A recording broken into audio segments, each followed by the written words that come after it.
que acontece com o Charlie? Eu botei aqui essa foto, essa imagenzinha do Willy Wonka, porque não é uma ilustração do livro original. O livro original é esse que está aqui no centro. Essa é a capa original, um livro de 64.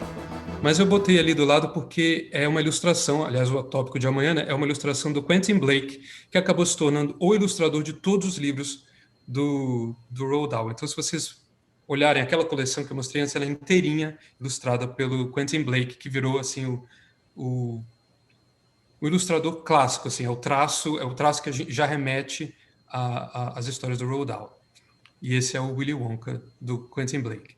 Bom, ele lançou o livro em 64. Essa é a primeira capa. E aí eu botei aqui do lado duas propagandas antigas das marcas de chocolate Cadbury e Roundtree.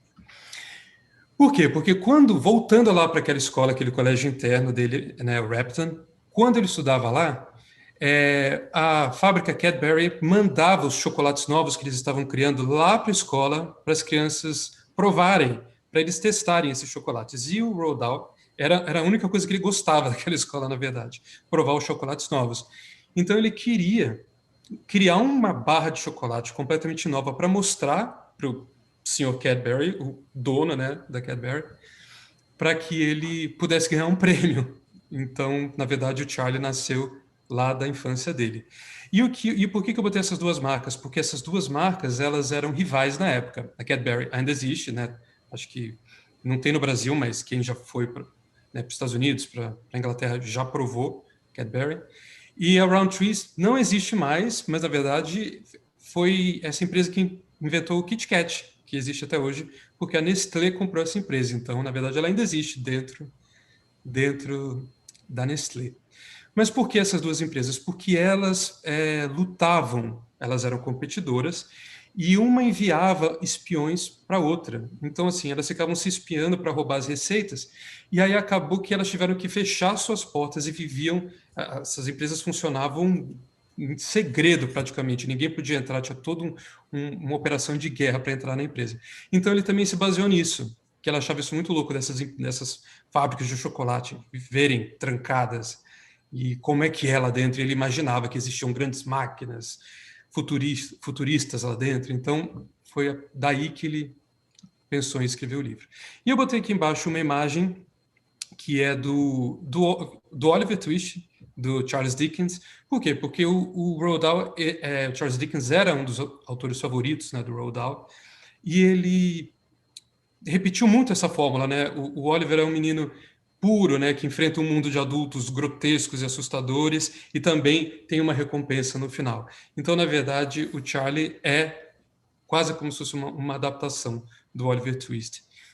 Agora, só finalizar, eu acabei não falando, né? O Roald Dahl, ele morreu em 1990, ele teve um câncer de sangue raríssimo, mas ele queria, e o que ele queria era escrever uma trilogia do Charlie. Ele acabou escrevendo um segundo livro que nunca foi adaptado para nada, é estranhíssimo, aliás, o livro é legal, assim, como curiosidade, mas realmente vai para um outro lugar, que se chama Charlie e o Grande Elevador de Vidro, e e o elevador de vidro aparece, né, no final do primeiro livro é o foco do segundo livro. E ele queria escrever um terceiro livro, que ele escreveu um primeiro capítulo só, que existe só esse primeiro capítulo, ele nunca terminou, que se chama Charlie na Casa Branca. Sim, o Charlie é convidado pelo presidente dos Estados Unidos para visitar a Casa Branca.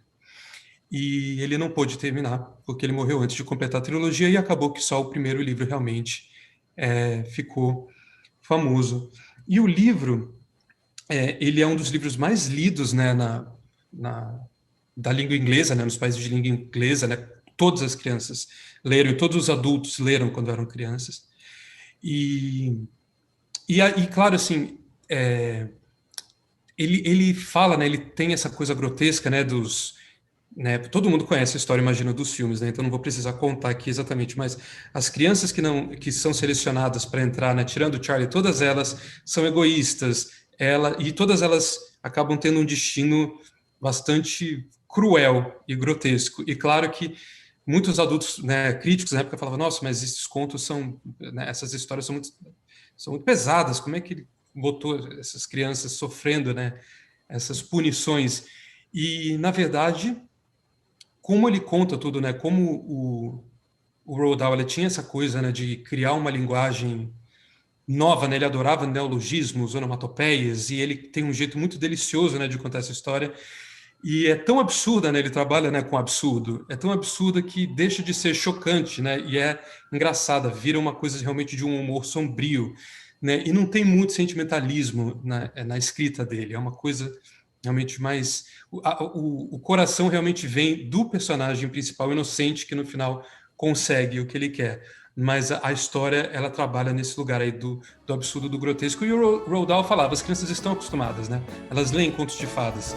Os contos de fadas originais, eles são grotescos, eles têm punições severas, então eu acho que ele estava certo, né? Porque as crianças adoram, né? Nenhuma criança acho que fica chocada com o final dessas personagens. Eu acho que dentro do universo que ele cria, com a linguagem que ele cria, absurda, toda criança compra, né? Aceita tudo isso.